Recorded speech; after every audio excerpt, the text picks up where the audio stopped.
വാണിജ്യാവശ്യത്തിനുള്ള പാചകവാതക വിതരണത്തിലെ പ്രതിസന്ധി പരിഹരിക്കുന്നതിന്റെ ഭാഗമായി ഇലക്ട്രിക് കുക്കിംഗ് രീതികൾ പരീക്ഷിച്ച് ഹോട്ടലുകൾ. ഗ്യാസിന്റെ സഹായത്തോടെ തയ്യാറാക്കേണ്ട വിഭവങ്ങൾ ഒഴിച്ചാൽ മറ്റുള്ളവയെല്ലാം ഇലക്ട്രിക് കുക്കിംഗ് മോഡലിലേക്ക് മാറിക്കഴിഞ്ഞു. LPG വിതരണം പുനരാരംഭിച്ചെങ്കിലും ആവശ്യത്തിനനുസരിച്ച് സിലിണ്ടറുകൾ ലഭിക്കാത്തതും താങ്ങാനാവാത്ത വിലവർധനയും ഹോട്ടൽ മേഖലയുടെ നട്ടെല്ലൊടിക്കുകയാണ്. വാണിജ്യത്തിനുള്ള പാചകവാതക വിതരണം ആരംഭിച്ചിട്ടും ഹോട്ടൽ മേഖലയിൽ പ്രതിസന്ധി തുടരുകയാണ്. വിതരണം പുനരാരംഭിച്ചെങ്കിലും മെനുവൊന്നും പഴയപടി ആയിട്ടില്ല.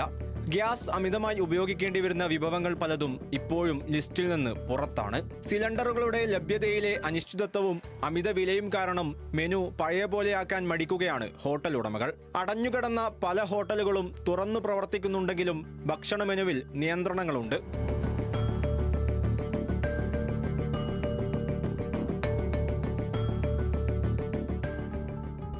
ഈ ഇരട്ട പ്രഹരത്തെ പ്രതിരോധിക്കാൻ ഹോട്ടൽ ഉടമകൾ കണ്ടെത്തിയ പ്രധാന മാർഗം ഇലക്ട്രിക് സംവിധാനങ്ങളിലേക്കുള്ള ചുവടുമാറ്റമാണ്.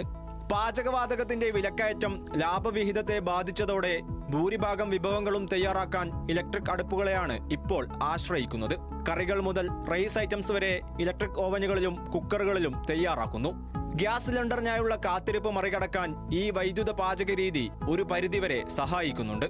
റൈസ് സ്റ്റീമറിലേക്ക് മാറി നമ്മളെ ആവിക്കുന്ന ഒരു സ്റ്റീമറിലാണ് നമ്മളെ കറണ്ട് ഇലക്ട്രിക്കിലേക്ക് മാറിയിട്ട് അങ്ങനെയാണ് ചെയ്യണത്. ഗ്യാസിൻ്റെ മാക്സിമം ഉപയോഗം കുറച്ചു.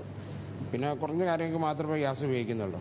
പിന്നെ ചായക്കുള്ളത് ഞങ്ങൾ മണ്ണെണ്ണ ഡീസൽ ഇങ്ങനെ ഉപയോഗിച്ചിട്ട് ഞങ്ങളങ്ങനെ അഡ്ജസ്റ്റ് ചെയ്ത് പോകണം. മുന്നോട്ട് പോകണ്ടേ. ഏകദേശം ഒരു 10 ഈ കുടുംബങ്ങൾ കഴിയുന്നൊരു സ്ഥാപനമല്ല. ഒറ്റയടിക്ക് ഷോപ്പ് ചെയ്യുക, അവരുടെ ഫാമിലികൾ പ്രയാസങ്ങൾ ബുദ്ധിമുട്ടുകൾ കൂടാതെ ഞങ്ങൾ തുറന്നിട്ട് ഏകദേശം ഒരു 3 മാസം ആവുന്നേ ഉള്ളൂ. അപ്പോൾ അതിൻ്റെ ബുദ്ധിമുട്ടൊക്കെ നമ്മൾ സാമ്പത്തിക പ്രതിസന്ധി ഉണ്ടാകുമ്പോൾ നമ്മളിത് പരിഹരിക്കല്ലാതെ വേറെ വഴിയില്ലല്ലോ. ആധുനിക രീതിക്കൊപ്പം തന്നെ പണ്ടുകാലത്തെ മണ്ണെണ്ണ സ്റ്റൗകളും അടുക്കളകളിൽ തിരിച്ചെത്തി കഴിഞ്ഞു. ചായക്കും ലഘുഭക്ഷണങ്ങൾക്കുമായി പലയിടത്തും മണ്ണെണ്ണ ഗ്യാസ് സംവിധാനങ്ങളാണ് ഉപയോഗിക്കുന്നത്.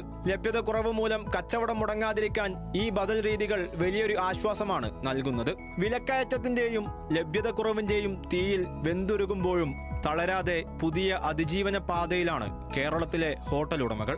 വിഭവങ്ങളുടെ എണ്ണത്തിലോ രുചിയിലോ വിട്ടുവീഴ്ച ചെയ്യാതെ ആധുനിക ഇലക്ട്രിക് രീതികളെയും പരമ്പരാഗത മാർഗങ്ങളെയും കൂട്ടുപിടിച്ചാണ് അവർ മുന്നോട്ട് നീങ്ങുന്നത്. ഗ്യാസ് വിതരണത്തിലെ അനിശ്ചിതത്വം ഇനിയും അവസാനിക്കാത്ത സാഹചര്യത്തിൽ പുതിയൊരു അതിജീവന പാത കണ്ടെത്തിയിരിക്കുകയാണ് കോഴിക്കോട്ടെ വ്യാപാരികൾ. ഇലക്ട്രിക് കുക്കിംഗ് രീതി എന്ന പുതിയൊരു രീതിയിലേക്ക് വ്യാപാരികൾ മാറിക്കഴിഞ്ഞു. കോഴിക്കോട് നിന്നും camera person MN നിതീഷിനൊപ്പം M Mubarak, news Malayalam.